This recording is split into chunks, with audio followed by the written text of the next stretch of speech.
श्री गणेशाय नमः। ओम श्री गणेशाय नमः। ओम नमः शिवाय। जय श्री। श्री शिव महापुराण रुद्र संहिता पार्वती खंड अथ एकादशो अध्याय। भगवान शिव का तपस्या के लिए हिमालय पर आगमन, वहां पर्वतराज हिमालय से वार्तालाप। जय शिव शंभो। जय मां शक्ति। जय श्री हरि। वर्धमाना गिरेह पुत्रीशा शक्तिर्लोक पूजिता, अष्टवर्षा यदा जाता हिमालय गृहे सती। तज्जन्म गिरीशो ज्ञात्वा सती विरह कातरः, कृत्वा तामध्वतामन्तर्मुमोदातीव नारद। भगवान ब्रह्मा जी कहते हैं, हिमालय की वह लोक पूजित पुत्री पार्वती उनके घर में बढ़ती हुई जब 8 वर्ष की हो गई, तब हे नारद, उसका जन्म हिमालय के घर में जानकर सती के विरह से दुखी हुए शंकर जी सती की इस अद्भुत लीला से मन ही मन अत्यंत प्रसन्न हो उठे। तस्मिन्नेवान्तरे शम्भुलौकिकीं गतिमाश्रितः, समाधातुं मनः सम्यक् तपः कर्तुं समैच्छत। कांसृद्रुणवरान् शान्तान् नन्दादीनवगृह च, गंगावतारमगमद्विमवत्प्रस्थमुक्तमम्। उसी समय लौकिक गति का आश्रय लेकर शंभु ने अपने मन को एकाग्र करने के लिए तप करने का विचार किया। नंदी आदि कुछ शांत श्रेष्ठ पार्षदों को साथ लेकर वे हिमालय के गंगावतार नामक उत्तम शिखर पर गए। हे मुने, जहाँ पूर्व काल में ब्रह्मधाम से प्रवाहित होकर समस्त पाप राशि का विनाश करने के लिए परम पावनी गंगा गिरी थी। यत्र गंगा निपतिता पूरा ब्रह्मपुरात् श्रुता, सर्वादौद विनाशाय पावनी परमा मुनि। तपः प्रारंभमकरो स्थित्वा तत्र वसीहरः, एकाग्रं चित्तयामास त्वमात्मानमतन्द्रितः। चेतो ज्ञानभवं नित्यं ज्योतिरूपं निरामयं, जगन्मयं चिदानन्दं द्वैतहीनं निराश्रयम्।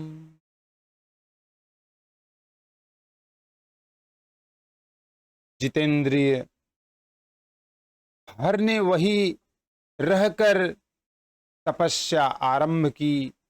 वे आलस्य का त्याग कर चेतन ज्ञान स्वरूप नित्य ज्योतिर्मय निरामय जगन्मय चिदानंद स्वरूप द्वैतहीन तथा आश्रय रहित अपने आत्मभूत परमात्मा का एकाग्र भाव से चिंतन करने लगे। हरे ध्यान परे तस्मिन् प्रमथा ध्यान तत्पराः, अभवन के चिद परे नंदी भृंग्यादयो गणाः। सेवां चक्रुस्तदा के चिद्वणा शंभो परात्मनः, नैवा कुंजस्तु मौना हि द्वारपाः केचनाभवत्। भगवान हर के ध्यान परायण होने पर नंदी भृंगी आदि कुछ अन्य पार्षद गण भी ध्यान में तत्पर हो गए। उस समय कुछ गण परमात्मा शंभु की सेवा करते थे और कुछ द्वारपाल हो गए, वे सब के सब मौन रहते थे और कुछ नहीं बोलते थे।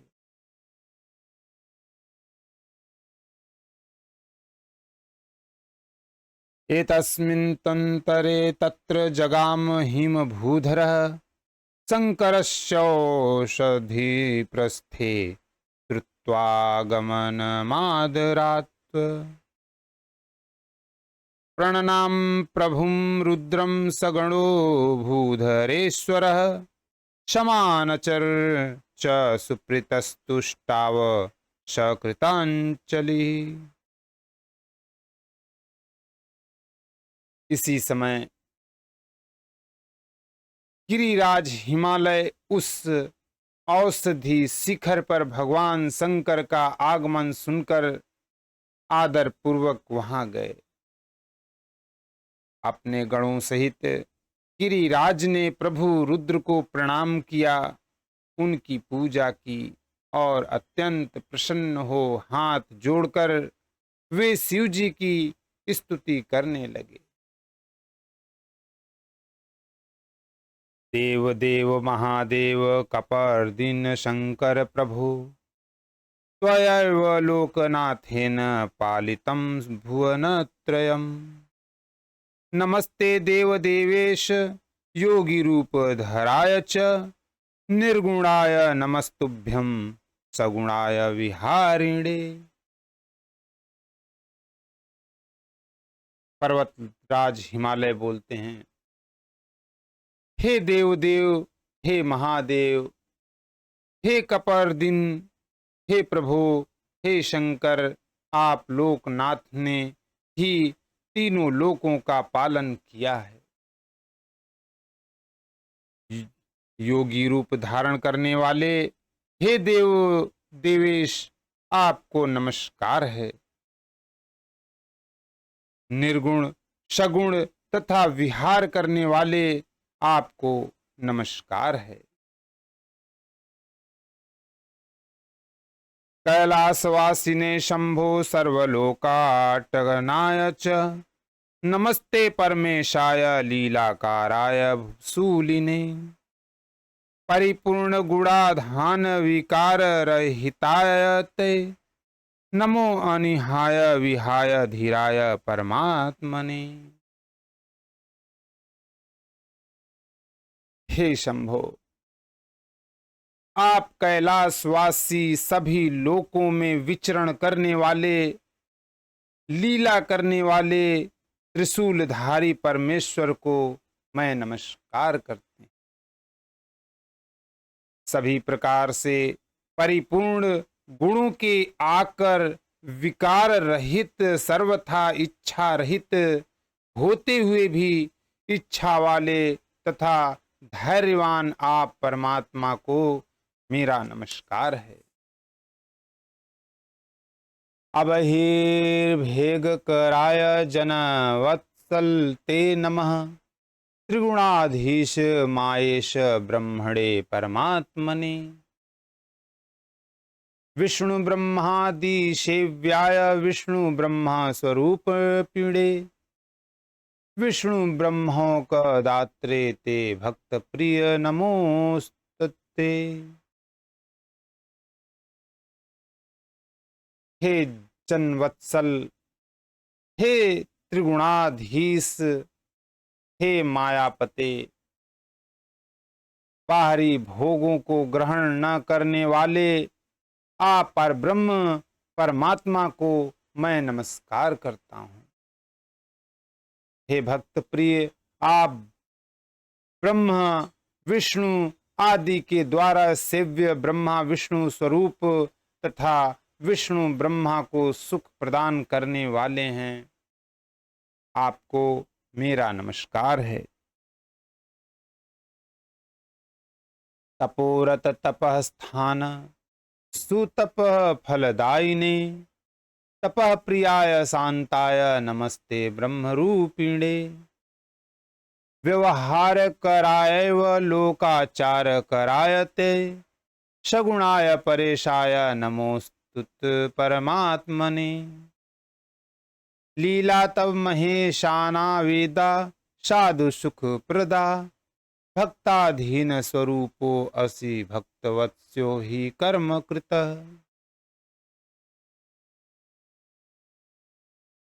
हे तपोरत, हे तपः स्थान, आप उत्तम तपस्या का फल प्रदान करने वाले, तपस्या से प्रेम करने वाले, शांत तथा ब्रह्म स्वरूप हैं। आपको मेरा नमस्कार है। व्यवहार तथा लोकाचार करने वाले आप सगुण परेश परमात्मा को मेरा नमस्कार है। हे प्रभु, मम भाग्योदयादत्र स्वमागत इह प्रभु। सनाथम कृतवान् मा त्वं वाणितो दीनवत्सलः। अदमे सफलम जन्म सफलम जीवनम मम। अदमे सफलम सर्व यदत्र त्वं समागतः। ज्ञात्वा मा दासमव्यग्रमाज्ञां देहि महेश्वर। त्वत्सेवां च महाप्रीत्या कुर्यामहमनन्यधिः। हे प्रभु,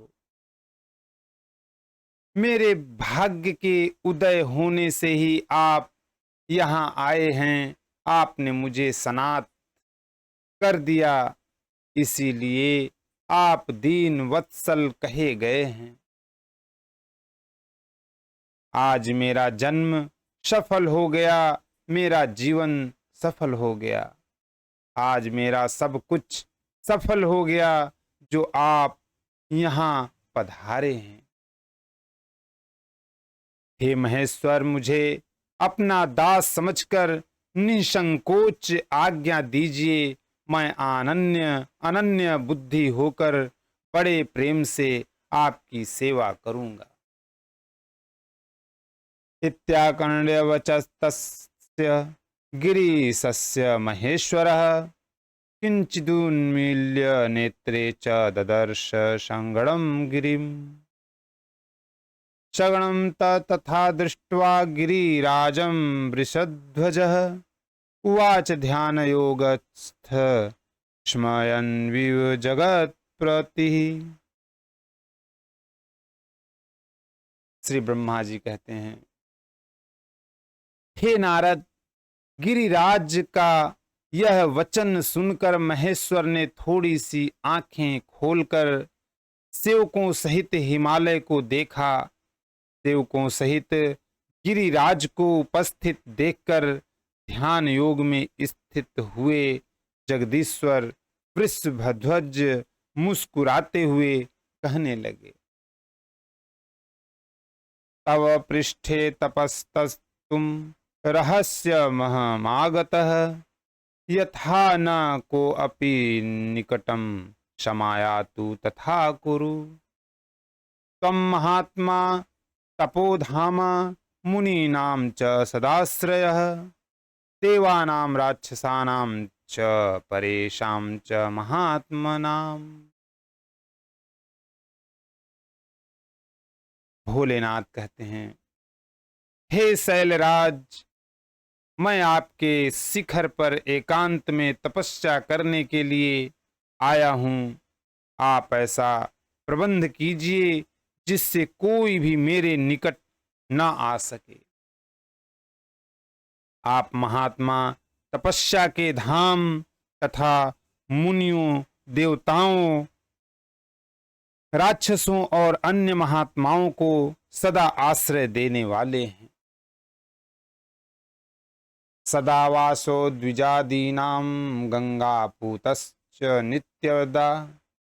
परोपकारी सर्वेषां गिरीणामधीपः प्रभु। अहं तपश्च राम्यत्र गंगावतरणे स्थले। आश्रितस्तत्व सुप्रीतो गिरिराज यतात्मवान्। आप द्विज आदि के सदा निवास स्थान गंगा से सर्वदा पवित्र, दूसरों का उपकार करने वाले तथा संपूर्ण पर्वतों के समर्थशाली राजा हैं। हे गिरिराज, मैं चित्त को नियम में रखकर यहाँ गंगावतरण स्थल में आपके आश्रित होकर बड़ी प्रसन्नता के साथ तपस्या करूंगा। निर्विघ्न में तपस्त्रात्र हेतुना येन शैलप, सर्वथा ही गिरिश्रेष्ठ प्रयत्न कुरु सांप्रतम। ममेदमेव परमं सेवनं पर्वतोत्तमं, स्वगृहं गच्छ सत्प्रीत्या तत्संपादय यत्नं तः। हे शैलराज, हे गिरिश्रेष्ठ, जिस साधन से यहाँ मेरी तपस्या बिना किसी विघ्न के हो सके, उसे इस समय आप सर्वथा यत्न पूर्वक कीजिए। हे पर्वत प्रवर, मेरी यह सबसे बड़ी सेवा है। आप अपने घर जाइए और उसका उत्तम प्रीति से यत्न पूर्वक प्रबंध कीजिए। इत्युक्त्वा जगतां नाथस्तु शृणुमाश सूतीकृतः, गिरिराजस्तदा शंभुं प्रणयादिदमब्रवीत्। श्री ब्रह्मा जी कहते हैं, हे नारद, ऐसा कहकर सृष्टिकर्ता वे जगदीश्वर चुप हो गए। तब गिरिराज ने शंभु से प्रेम पूर्वक यह बात कही। पूजितो असि जगन्नाथ मया त्वं परमेश्वर, स्वागते नाद विषये स्थितं त्वां प्रार्थयामि किम। महता तपसा त्वं हि देवैर्यत्न पराश्रिते, न प्राप्यसे महेशान स त्वं स्वयमुपस्थितः। हिमालय राज कहते हैं, हे जगन्नाथ, हे परमेश्वर, आज मैंने आपका स्वागत पूर्वक पूजन किया है। जमाई आने लगती है। पूजन किया है, यही मेरे लिए महान सौभाग्य की बात है। अब मैं अपने देश में उपस्थित आपसे क्या प्रार्थना करूं। हे महेश्वर, बड़े बड़े यत्न का आश्रय ले लेने वाले देवता लोग महान तप के द्वारा भी आपको नहीं पाते। वे आप स्वयं उपस्थित हो गए हैं।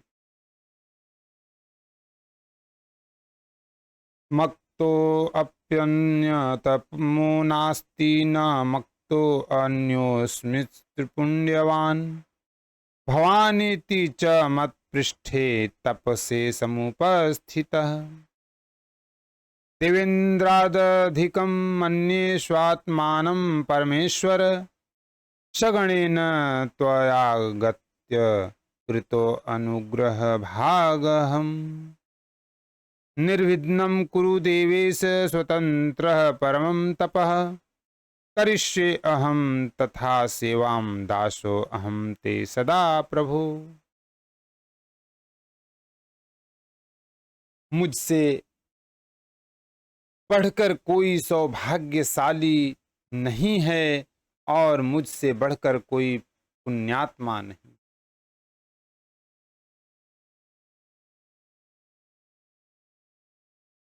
जो आप मेरे पृष्ठभाग पर तपस्या के लिए उपस्थित हुए हैं, हे परमेश्वर, मैं आपने को देवराज इंद्र से भी बढ़कर समझता हूँ, क्योंकि गणों सहित आपने यहाँ आकर मुझे अनुग्रह का भागी बना दिया है। हे देवेश, आप स्वतंत्र होकर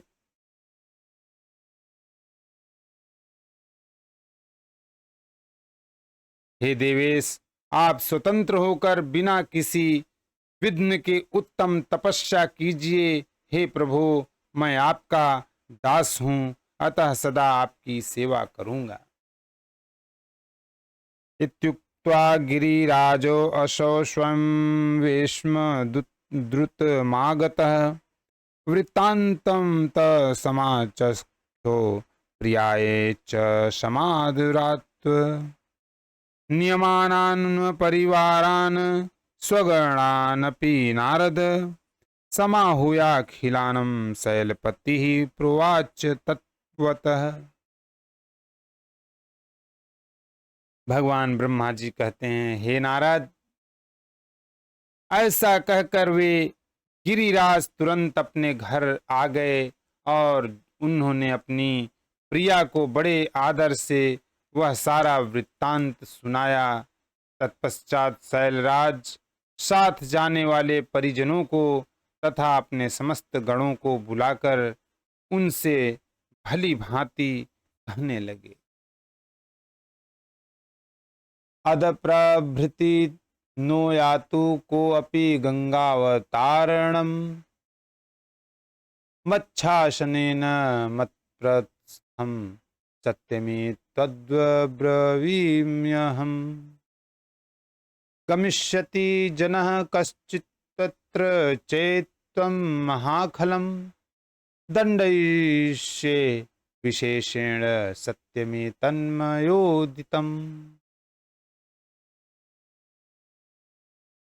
हिमालय राज कहते हैं, मेरी आज्ञा से आज से कोई भी गंगावतरण नामक मेरे शिखर पर न जाए, यह मैं सत्य कह रहा हूँ। यदि कोई व्यक्ति वहां जाएगा तो मैं उस महादुष्ट की विशेष रूप से दंड दूंगा, यह मैंने सत्य कहा है। इति तांस नियम्यासु स्वगणानिखिलान् मुने सुयत्नं कृतवान् शैलस्तं शृणु त्वं कदामि ते। हे मुने, इस प्रकार अपने समस्त गणों को शीघ्र ही नियंत्रित करके हिमवान ने विघ्न निवारण के लिए जो सुंदर प्रयत्न किया उसे आपको बता रहा हूं, आप सुनिए। इति श्री शिव महापुराणे द्वितीयायां रुद्र संहितायां तृतीय पार्वती खंडे शिव शैल समागम वर्णनम नमैकादशो अध्याय। इस प्रकार श्री शिव महापुराण के अंतर्गत द्वितीय रुद्र संहिता के तृतीय पार्वती खंड में शिव शैल समागम वर्णन नामक 11वां अध्याय पूर्ण हुआ। बोलो ओम नमः शिवाय। जय मां शक्ति, जय श्री हरि। ओम।